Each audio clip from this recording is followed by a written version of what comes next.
Oi pessoal, tudo bem? Vamos continuar o nosso curso falando ainda sobre farmacocinética, mas dessa vez nós vamos entrar no assunto distribuição. Bom, aqui um pequeno esquema da farmacocinética com a fase de absorção, distribuição, metabolismo e excreção. A nossa primeira aula foi de absorção, que foi o intervalo entre a dose administrada e a chegada à concentração e uma chegada à circulação sistêmica de uma dada concentração. O que nós vamos ver hoje é a distribuição, que vai ser a saída dessa droga da circulação sistêmica até a chegada desse fármaco nos tecidos. Então, nós estamos localizados bem aqui nesse pontinho do esquema, beleza? Bom, mas o que seria a distribuição? Conceitualmente, nós poderíamos dizer que é a passagem do fármaco da corrente sanguínea sistêmica para os líquidos intracelulares e intersticiais. Uma outra definição seria a distribuição das moléculas do fármaco para o corpo através da circulação sistêmica. Bom, quais são os fatores que influenciam a distribuição? Nós temos pelo menos dois fatores, que são os ligados ao fármaco, ligados ao organismo e ligados ao fármaco.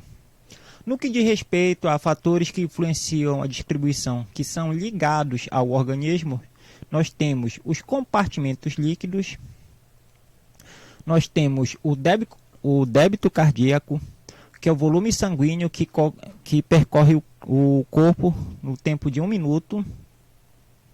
Você tem um fluxo sanguíneo regional, você tem a permeabilidade capilar, você tem um volume tecidual e você também tem o pH do meio.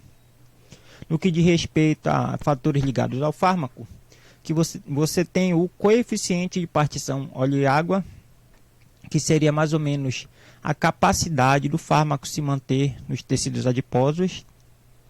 Você tem a ligação a proteínas plasmáticas, que é uma característica intrínseca a cada fármaco. Cada fármaco tem uma característica de ligação ou não à proteína plasmática. E você tem a configuração elétrica do fármaco. O fármaco está na sua forma ionizada ou na sua forma não ionizada. Dependendo da sua configuração elétrica, ele vai ser distribuído mais facilmente ou menos facilmente, tá certo? Bom, fatores que influenciam na distribuição. Seja para uma distribuição mais rápida, você tem órgãos bastante perfundidos, como cérebro, pulmão, fígado e rins. Onde você tem uma distribuição mais lenta, você tem órgãos menos perfundidos, por exemplo, pele, músculos, tecido adiposo, tá certo? Então, quanto mais rápido, quanto mais perfusão tiver o órgão, que é a quantidade de sangue que chegam àquele órgão, mais rápido vai ser a distribuição de dado fármaco. Quanto menos perfundido, menos rápido esse fármaco tende a chegar nesse dado tecido, certo? Em se tratando da permeabilidade capilar, nós temos a barreira hematocefálica. A barreira hematocefálica se constitui uma verdadeira selecionadora de fármacos e moléculas que vão atravessar ou não para o sistema nervoso central. Nessa figura do artigo, nós temos uma demonstração clara da constituição dessa barreira hematocefálica. Você tem um capilar sanguíneo, tá certo? Ele penetra no sistema nervoso central. Mas associado a ele, você tem células bem específicas, que são os pericitos, que servem como células estabilizadoras desse vaso sanguíneo, tá certo? Além disso, você também tem o suporte de astrócitos. E entre eles, você também tem células que funcionam como verdadeiros vigilantes desse espaço, então garantindo também certa função imune. Então, para que um fármaco consiga atravessar até o sistema nervoso central, você tem que sair desse capilar, atravessar essa barreira, atravessar a camada de pericitos e também atravessar essa camada de astrócitos para você poder chegar ao parênquima neural, tá certo? Então observe que não é uma tarefa tão fácil. sair de um capilar neural e chegar até o parênquima do sistema nervoso central, onde você encontra os neurônios. Então, o fármaco tem que ter toda uma característica para que ele consiga atravessar essa barreira biológica, tá certo? Quanto à ligação a proteínas plasmáticas, nós vamos ter o seguinte esquema. Nós vamos ter o fármaco livre, vamos ter uma proteína que vai receber esse fármaco livre e nós vamos ter o complexo de fármaco livre mais a proteína, tá certo? Então, esse é um processo não linear e saturável. Nós temos aqui um pequeno esqueminha gráfico, tá certo, que vai representar isso. Nós temos uma concentração cada vez maior de um dado fármaco, tá certo? Ele pode ser encontrado na sua forma livre e na sua forma ligada, tá certo? Quanto maior a concentração desse fármaco, a quantidade ligada dele vai aumentando, tá certo? Ele está livre no plasma e a quantidade de fármaco ligada vai aumentando cada vez mais, tá certo? Chega um dado momento que essa ligação ela fica saturada, e quando ela fica saturada, ela não ocorre mais de maneira linear. Nesse exato momento, a quantidade de fármaco livre, que não era tão grande na sua concentração, vai começando a aumentar. Por quê? Os sítios de ligação das proteínas plasmáticas estão completamente cheios. Não tem mais para onde o fármaco livre se ligar. Então, ele começa a acumular no plasma. Então, a fração livre começa a aumentar. Só que isso é dose dependente. Então, se você começar a aumentar muito a concentração, as proteínas elas ficam sobrecarregadas e não tem mais para onde ir. Então, esse fármaco fica acumulado no plasma, beleza? Bom, nós temos aqui uma pequena demonstração sobre a ligação às proteínas plasmáticas. Aqui nós temos os compartimentos aquosos, tá certo? Sendo que a maior quantidade de água se encontra de forma intracelular, uma outra quantidade no plasma e outra quantidade de água interessante no intestício, tá certo? E aqui nós vemos como é que esse fármaco vai se distribuir a partir dos compartimentos aquosos. Você tem o fármaco ligado, tá certo? Que ele está complexado, mas você também tem o fármaco livre. Observe que esse fármaco só vai conseguir atravessar as barreiras biológicas se esse fármaco estiver na sua formação, na sua configuração livre. Se ele estiver associado a proteínas, ele não consegue atravessar os compartimentos celulares, os órgãos, tá certo? Então, para ele ficar atravessando de um compartimento a outro, ele tem que estar na sua forma livre, beleza? Bom, e a difusão desses fármacos para o tecido acontece da seguinte maneira. Você tem um sistema de capilares, tá certo? Você tem as artérias que são de grande calibre e as veias que são de calibres menores, tá certo? Na comunicação de uma artéria com uma veia, você tem um capilar, que são vasos sanguíneos extremamente finos, e ele acontece muito dentro de órgãos, tá certo? A característica desses capilares são esses capilares são extremamente delgados e eles são porosos. Eles têm poros que permitem a difusão através deles, tá certo? Só que essa difusão leva em consideração o tamanho da macromolécula. Se for uma macromolécula extremamente grande, logicamente não passa. Mas se for moléculas pequenas, ele se difunde livremente através desses capilares. E é dessa maneira que o fármaco consegue atingir o intestício e dessa forma as células. E é exatamente dessa maneira que você consegue chegar ao seu órgão-alvo, beleza? Aqui um pequeno esquema mostrando a difusão através do plasma, dos tecidos linfocíticos e da quantidade de água no nosso corpo, tá certo? Então, você sempre tem a quantidade de fármacos ligadas, tá certo? E a quantidade de fármacos livres, sendo que a fração livre é que tem essa fluidez entre os tecidos, entre o intestício, beleza? Se tiver na fração ligada, esse fármaco não tem como se difundir através dos tecidos, beleza? Bom, o acúmulo dos fármacos por transporte ativo ou ligação às proteínas celulares.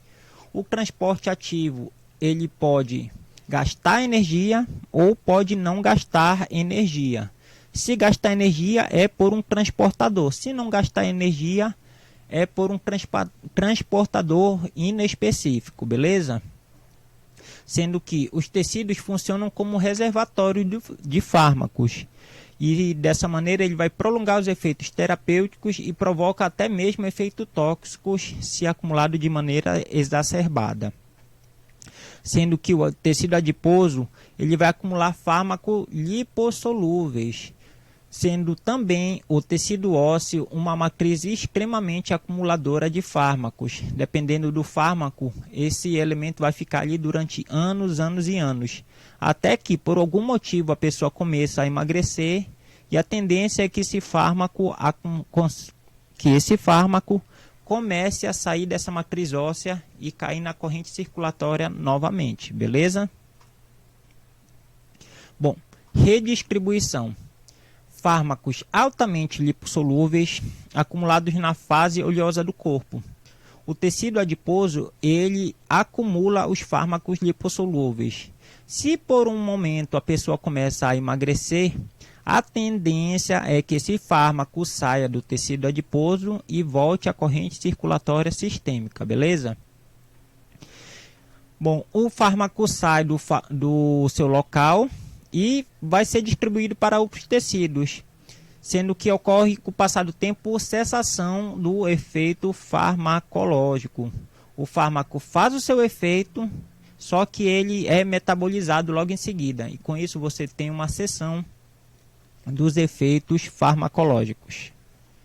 Bom, volume de distribuição, um conceito extremamente importante que normalmente cai em provas de seleção. Então, o que seria volume de distribuição? Seria um volume de líquido necessário para conter todo o fármaco presente no corpo, na mesma concentração dosada no sangue ou no plasma. Um outro conceito seria volume necessário para conter a quantidade total do fármaco no organismo, na mesma concentração presente no plasma. Em outras palavras, o que seria um volume de distribuição? Seria uma quantidade de fármaco que chegou ao intestino, que chegou ao seu local de ação, que é comparativamente idêntico à concentração que está no plasma. Então você faz essa conta do volume de distribuição, considerando o que chegou no intestino, no seu local de ação, comparado à concentração do fármaco no plasma. Levando em consideração esse conceito, nós vamos ter a seguinte fórmula matemática. Volume de distribuição é a quantidade do fármaco que chegou no seu intestino, no seu local de ação, dividido pela concentração plasmática do fármaco. Então, quanto mais fármaco chega ao seu local de ação, ao intestino, você vai comparar ele à quantidade que tem concentrada no plasma. E o resultado vai ser o volume de distribuição. Quanto mais alto o volume de distribuição, maior a quantidade de fármacos que está chegando no intestino, no local de ação.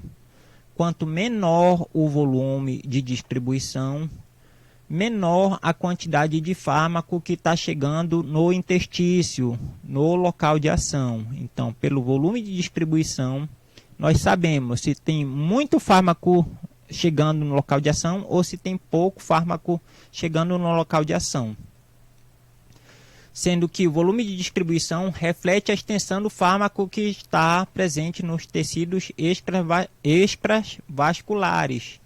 Quando a gente fala de tecido extravascular, nós estamos falando de intestino, nós estamos falando de células, de órgãos, beleza? sendo que pode ser considerado um valor teórico, pois o volume de distribuição pode ser maior que o volume de líquido corporal total. Mas observe que quando o volume de distribuição é muito maior que o volume plasmático, isso quer dizer que os fármacos estão se acumulando no interstício, acima do valor de 0,05 litros por quilograma de peso. Você tem um volume de distribuição que indica que esse fármaco está se acumulando no interstício, nos tecidos, no meio extracelular, tá certo? Ele está chegando à superfície das células dentro dos órgãos, tá certo? Se você tiver um volume de distribuição menor ou igual a 0,05 litros por quilograma de peso, isso indica que os fármacos estão acumulando-se no plasma. Então você vai ter uma alta concentração plasmática desse fármaco, indicando que ele não consegue chegar aos tecidos, ao interstício, às células, beleza? Então grave esse volume, grave esse valor, 0,05 litros por quilograma de peso. É o volume de distribuição que vai dizer se ele está no plasma ou se ele está nos tecidos, beleza? E aqui ele fala que quando o volume de distribuição é aproximadamente o volume plasmático, os fármacos acumulam-se nas proteínas plasmáticas. Ele está preso na corrente circulatória sistêmica. Ele não está sendo distribuído aos tecidos, beleza?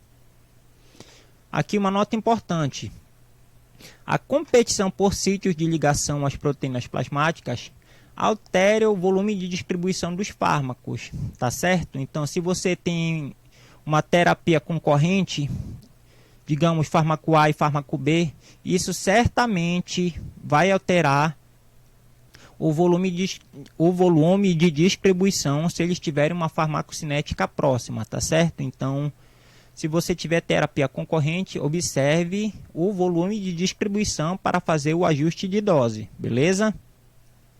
Você pode ter um risco de toxicidade por conta do aumento na concentração plasmática do fármaco deslocado.